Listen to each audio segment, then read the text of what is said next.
All right, right. I thought it was Monday. So I was preparing to do Study Monday. But I was wrong.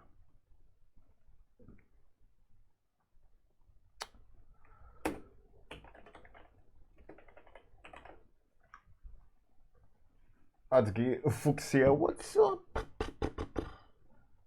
Okay, let's do Hey Stonic. What are you doing? Photo shoot. Let's do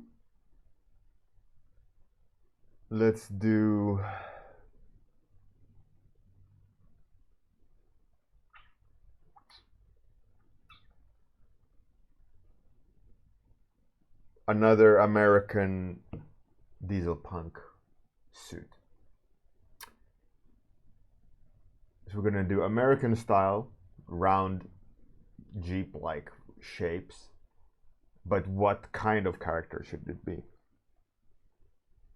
Tell me. And I'll do, instead of doing 3 versions, like sketches, like I've shown my usual process last week, I'll just jump straight into kind of pushing towards the final thing to see where we're taking it. So what kind of American soldier for the diesel punk world should we go? I mean, we've done the scout, right? And I also I have one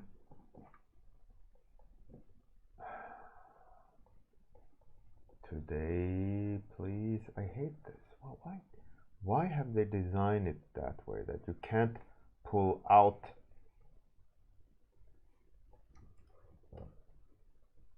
Wow, talk about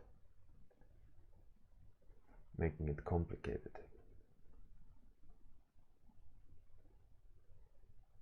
Hey Gerard, Philippines, amazing. So this is the Americans, right? These are lava tunnel mech suits, pressurized mech suits. So I want to do another soldier for this, but another archetype. So I see that there's a medic from Atsuki. That's a cool option.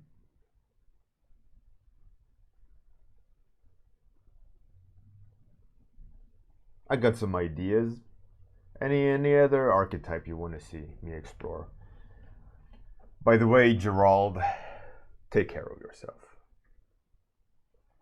Zillion, yeah, it's option time. It's option time. What character archetype should I draw for the American subterranean pressure suit IP diesel punk? So we have an engineer, we got medic. Any more options, peoples? We're going to start the dice roller. Any other option is welcome. Otherwise, I'm going to split the dice in 2. A driver. But Fuxi, I did a driver already. Kind of. Let me open it up in the background. In the background.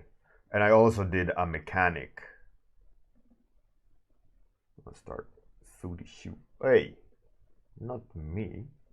The camera roll. So, mechanic and driver of the monowheel. Not American though. Well, that was actually American.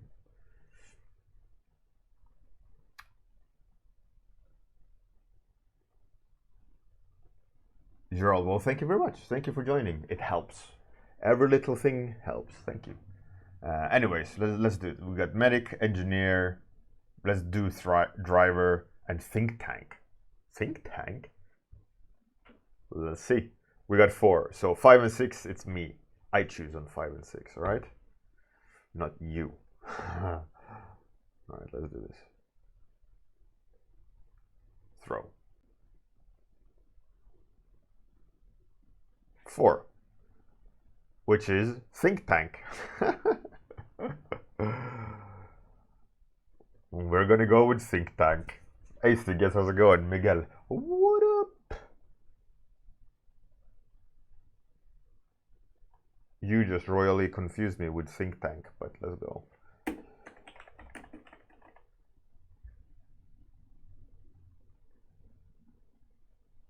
A think tank. All right.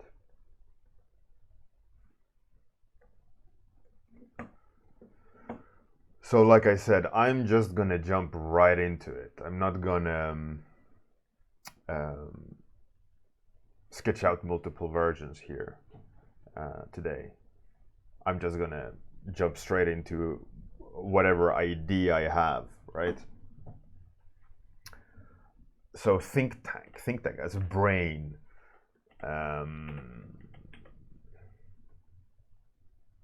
Control. All right, American radar tank, but it's not. They have kind of wheels, right? That's right. That's right. Okay, a vehicle design today then.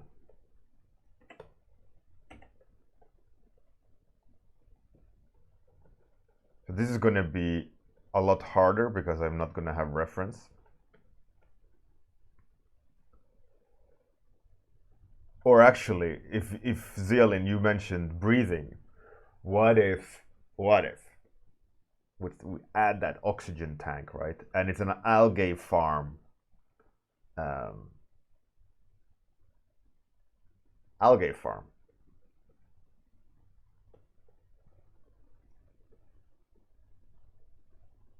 I think that could be a cool idea. Hey, Bruno Romano. So in my mind, what I thought, I was thinking about, the look of a cockpit on like B-52s. They have that kind of reinforced bubble with metal casing, and then inside they have the cockpit where they sit. But in this instance, it's just an algae farm, and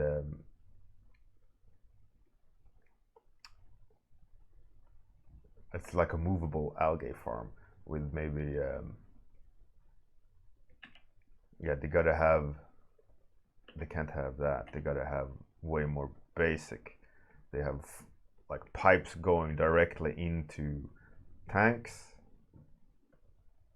oxygen pressurized tanks that need tubings,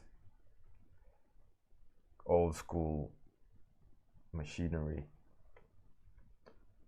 and then they force the air into the tanks, and then you can extract the tank air. Hey Malsby, how's it going? Good morning. Hello.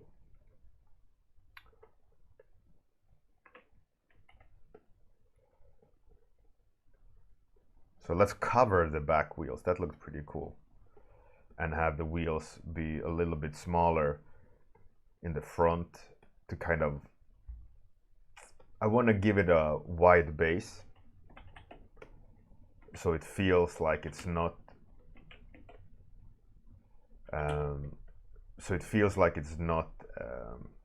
what's it called, meant for speed. This is like a slow moving thing.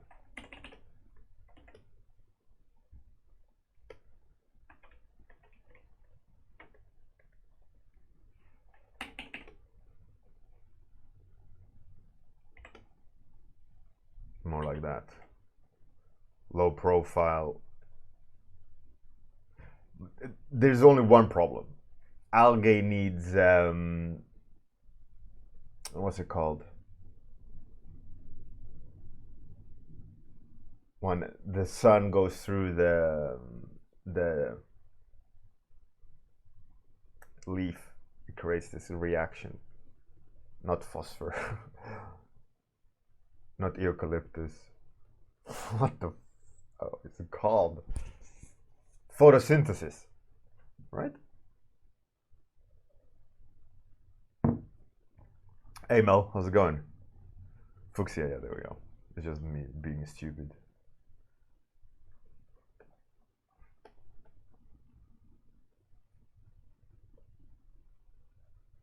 Yeah, algae needs photosynthesis to bloom, right?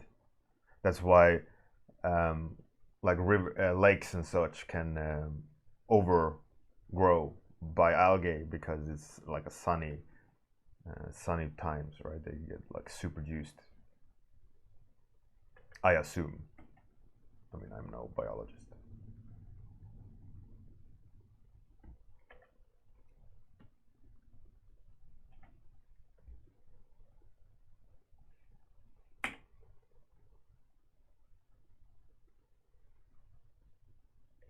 So I have no idea if that's actually true. I might be just bullshitting you all.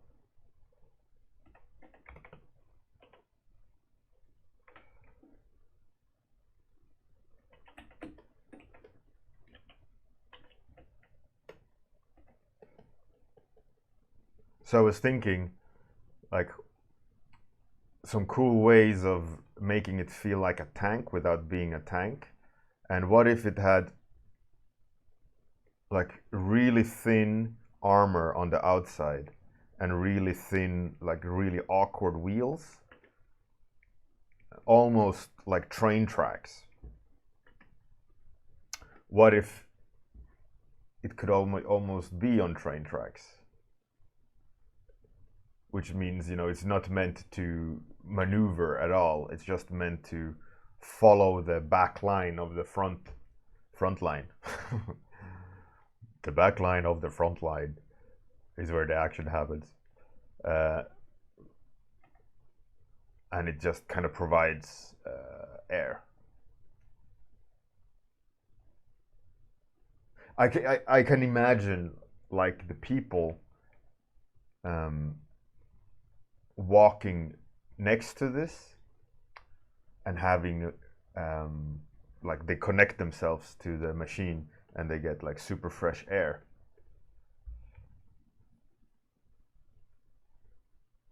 Let's do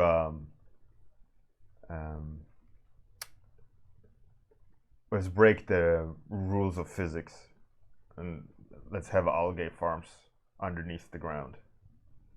Screw photosynthesis.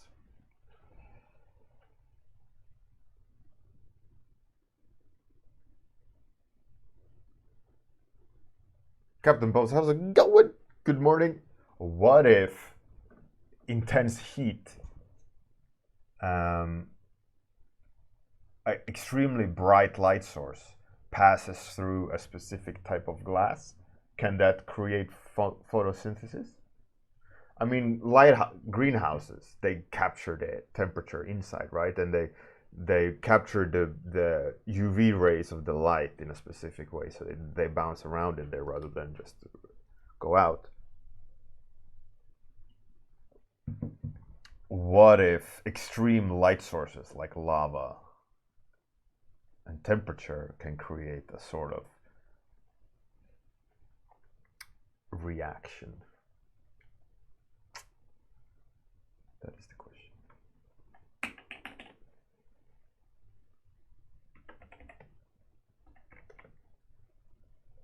I mean, you could explain it that way. Like, no, it's the extreme temperatures of the lava. Sulfur chemical reaction. I don't know.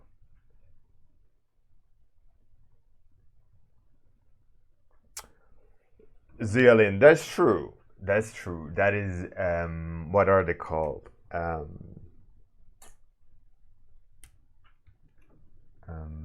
That is actually lava temperature. They're called something specific. What's with my English today?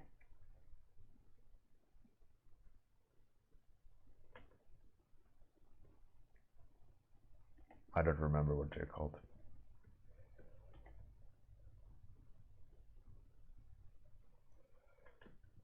but they are actually fed by thermal energy, subthermal. No, not subthermal.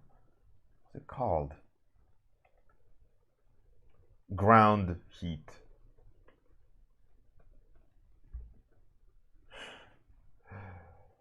Stupid damn brain today. It's crazy. Am I getting a stroke? If you see my face droop, call ambulance.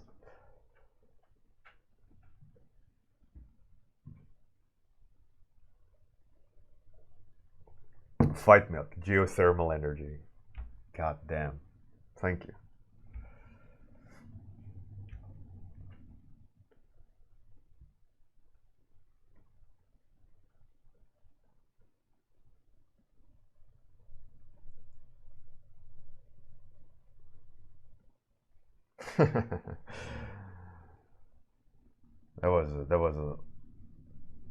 that I had to. I just gave up. Hey Stepan, how's it going? Stepanovich.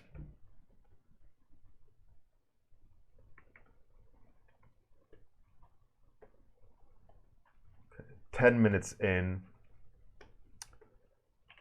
we got a pretty good idea of what a think tank, aka rolling oxygen, aka air supply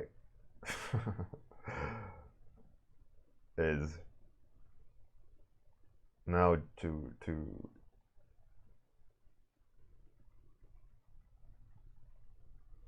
kind of make sense out of it, I guess.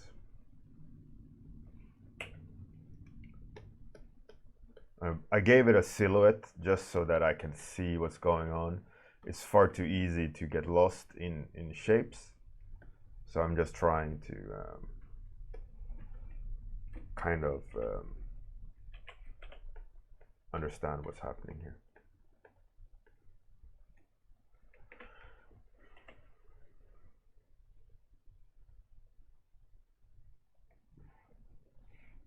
I'm fine, thank you, Stepan. I feel like the shape isn't really 100% there yet. I feel like I want it almost to feel like a toad. Like a, you know, the heavy base of a toad. Hey Ricky, how's it going? And I always wanted to design things where you can relate to a shape. And like shape recognition. Because so many times when there is a really good design, you know, like the Beetle, the Volkswagen bubble, the Beetle, you know, that shape is like recognizable, instant, and everyone knows it looks like a Beetle. You know, TV is a box. That's a bad example, but you know, like recognizable shapes, and you want to be able to make a parallel in your mind when you see the design, because it can't be fully abstract, because it won't ring any bells with you when you see it as an observer. So I always try to organize the shapes in a way where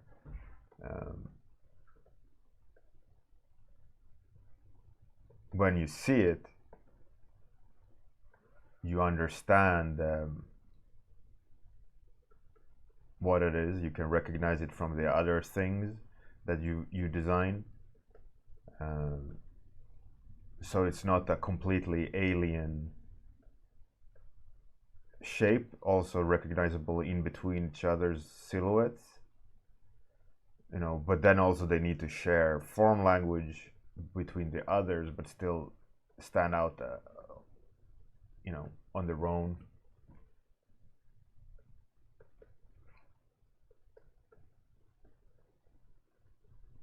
So for this, I think I'm gonna go towards like a toad-ish. But you also don't want to be too obvious with it, because then it's just gonna be stupid.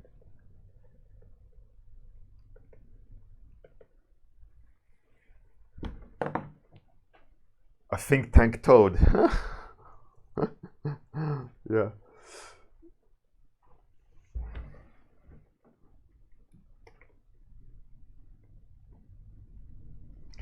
And yeah, so that for me, I always try that when I do designs, because it helps you um, personalize the shape a lot more, and also make it unique. Let me try to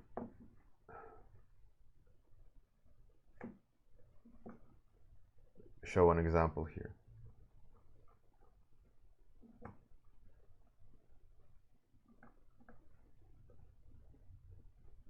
Like the idea between for this one is like a flying cross, much like his emblem in the forehead. I wanted to emulate that, but I also wanted him to feel like when he's moving and flying, he should feel like a lawnmower. And that's why I added certain things to him, so he feels like a stupid flying fortress lawnmower, right? I want you to be able to make that recognition. And while this guy, I wanted to feel like a fighter plane, like a pilot.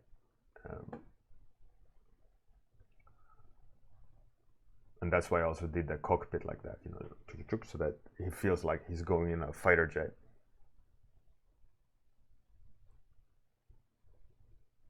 And this guy, I imagine being making like tactical decisions. So all that matters is his brain, right? So he's fully, like a bunker, like in a vault. And that's what what I wanted you to think about when you saw this concept, is that he's like bunkering down, right? He's calling the shots from inside. You can't headshot him. You can shoot him in his arms and legs, but that doesn't matter because he'll survive and still be able to make calls. And shape recognition of this black space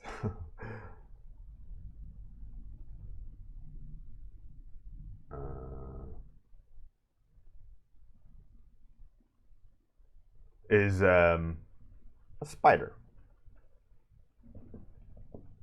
So that you will go, oh, a spider tank. And in that sense, you can start seeing things significantly different. For example, in a game, if it's a fast-paced game, you need to be able to see shapes, and you need to be able to recognize shapes instantly, so you know who's friendly, who's enemy, and what are the classes. That's why, for example, a lineup is extremely important in art direction and development, is that when you see the characters together, you can see the silhouette. And sometimes as an art director, you don't necessarily give the lineup to the artists working, but you're directing them when they are creating their concepts. You're directing them in a way where you yourself have that in mind of, okay, we need a bigger shape for this character. We need a thinner shape for this character.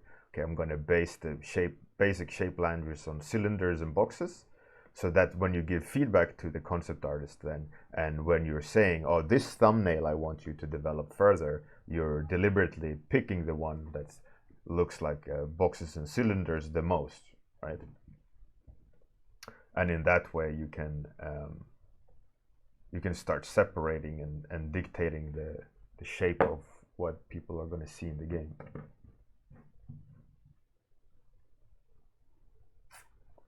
Hey Vale, Maya, how's it going? I was going to almost say happy birthday. I have no idea why.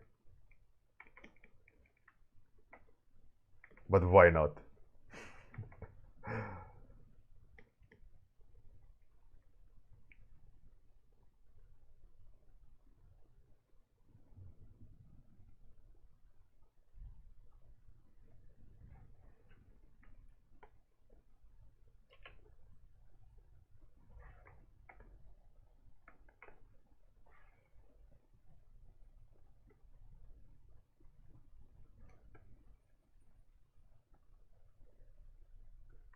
So if you're the designer of characters, for example, you got to think about these things, about the kind of how well you can recognize the character. And especially if you have competitors that are sitting in the same space, and you want to design your own unique thing that has to sit in that space. Let's say a modern shooter. I mean, that's not a bad example, but a cute, relatable hero character, and like, okay, it's going to be brave, boisterous, and attitude, right? So then you look at your competitions of what's already been released. What are their brave and attitude characters are the main characters, and then you put your own character in that lineup, and you see, how much does my design stand apart from my competition, so on and so forth. And you can do the same with internally in the same project. You can put your hero next to the bad guy and go, is the bad guy cool enough, or is he even cooler than the main character? Why aren't they ticking the boxes? What am I missing? And that's also what you can use focus groups for, is you run the character through a focus group of people you want to that have an understanding in the genre you want to release in. And in that way you can know, like, you shouldn't follow them like they're preaching the true words of your house god, but they usually have really valid points in terms of what people would assume would be in the genre. Then you can throw that out the window if you want, but you should at least know what they expect to see. And then you can go back and redesign and reiterate your hero character on all these things. And all this work is you gotta do. And the bigger the project, the more iterations you have to do on main characters and ins and outs. And what if we move the eyebrow a little bit over here? What if it's a blue jacket? What if the jacket has a slightly different shape? And diddle and round and round and round and round, constantly, until you nail the perfect combination of shapes and colors and attitude, and then hopefully you've ticked all the boxes as a designer for them as well, so that even for the things they haven't thought about, you have thought about and developed with them, so that they will have a strong end product, right? And the better you do that job, the more you're going to get work like that. And one of the basic things is recognizable shapes on a lineup. So if you design more than one character for one project, put them next to each other and look at the shapes and think, are the shapes unique enough, or are they too similar, or are they too wide apart? What do I need to do to make it feel more coherent? And also, color-wise, maybe you're playing it too safe, and there's not enough recognizable separate factions. Maybe they all just are going in brown,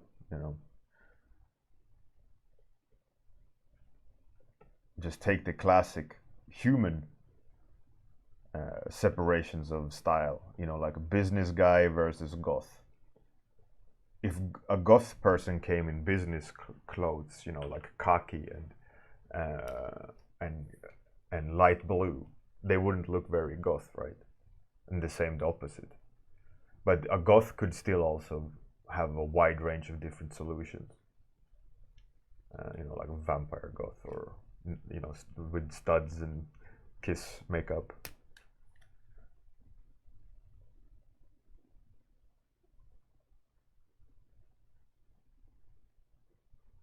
Veil, what the difference is, if the character is if it's a custom character, is usually always minor details like face and stuff, and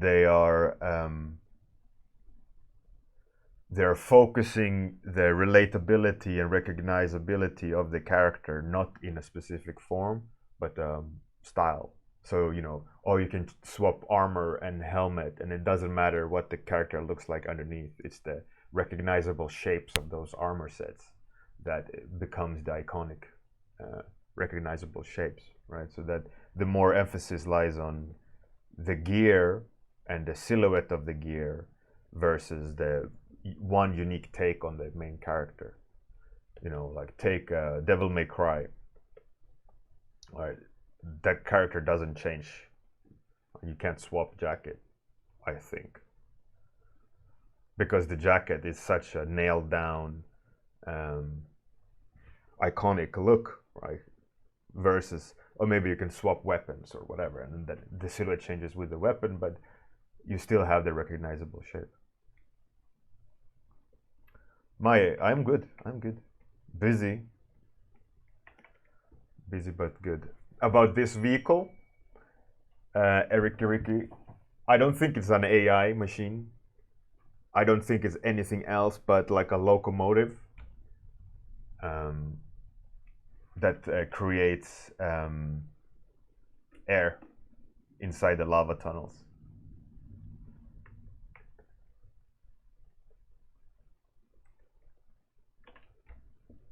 I don't think the whole IP is based around World War II and inner world of planet Earth, and I don't think this IP would have AIs, because I like the idea of tactile machinery for this IP. Like the levers and buttons and chains rather than computers and laser and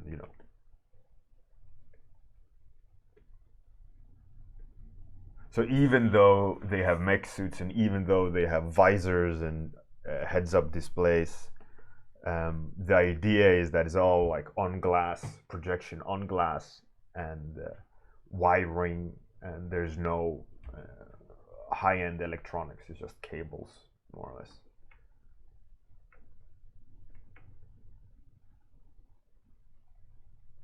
Like, did they in Second World War, did they have electric motors about like windows and stuff? No, they just had a latch, right?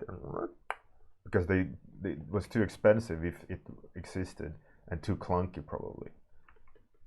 And I don't like that idea, because it kind of steps away from what you would assume the world would the rules of the world would be if it's a World War II game, even though it's fantastical. So I've made that decision that I don't want those kind of things, right? Hey, no variables. How's it going? What up?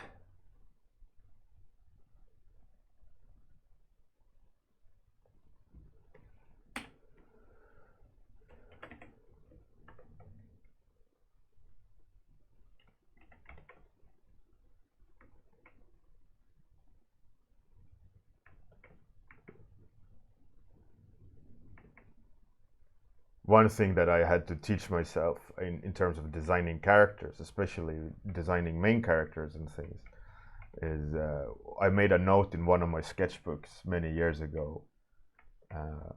I wrote like across the face of a character, like force a personality, in the sense that if you're a character designer, where's the character?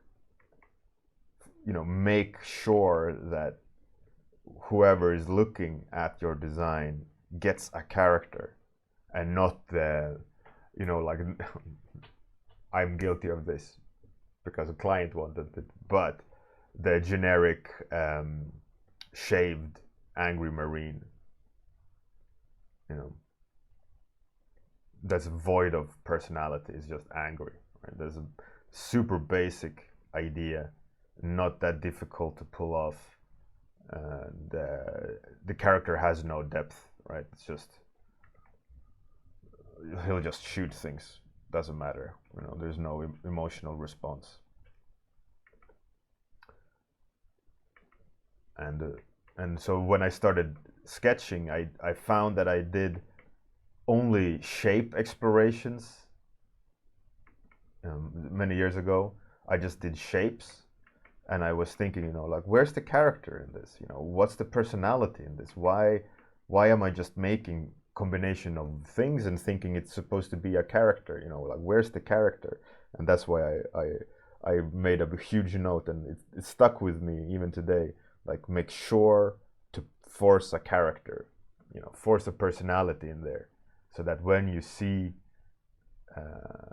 your design, you sense who it is, what it is, through shapes and or facial expression or color. You know, don't be scared of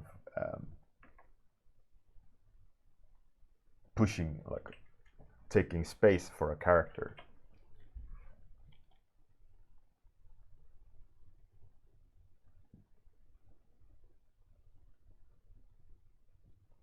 Super groovy.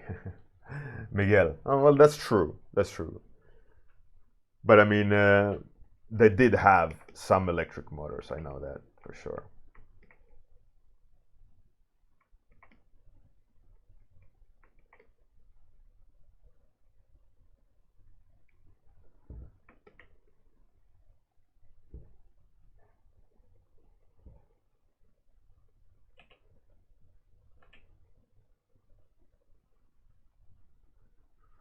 All right, all right. I feel like it needs some asymmetry.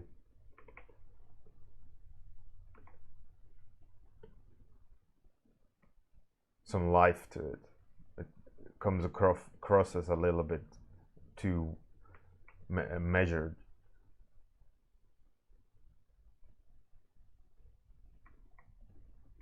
Some like secondary read stuff.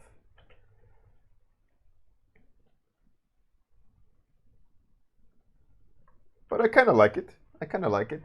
It feels like what I intended to do, like what you would assume is like a toad giving air.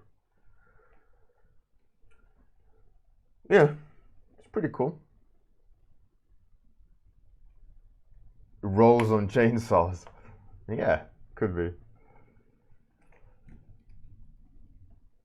I think it needs a little bit more silhouette. It's a little bit too thin, but all in all, a pretty fun idea. And it definitely sits in the same space as the... did I close it down again? Wow.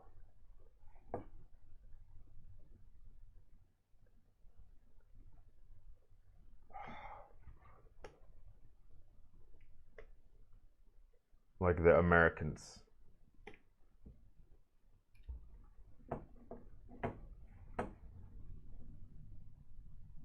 Yeah, with colors, some detail work like studs.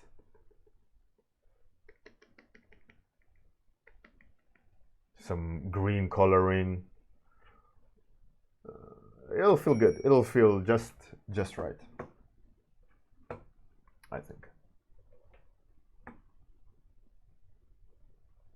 So it's a cool idea of oxygen tank. So thanks for that, Atsuki, was it, or Zeolin? Zeolin. All right. Let's find someone to raid. Who to raid?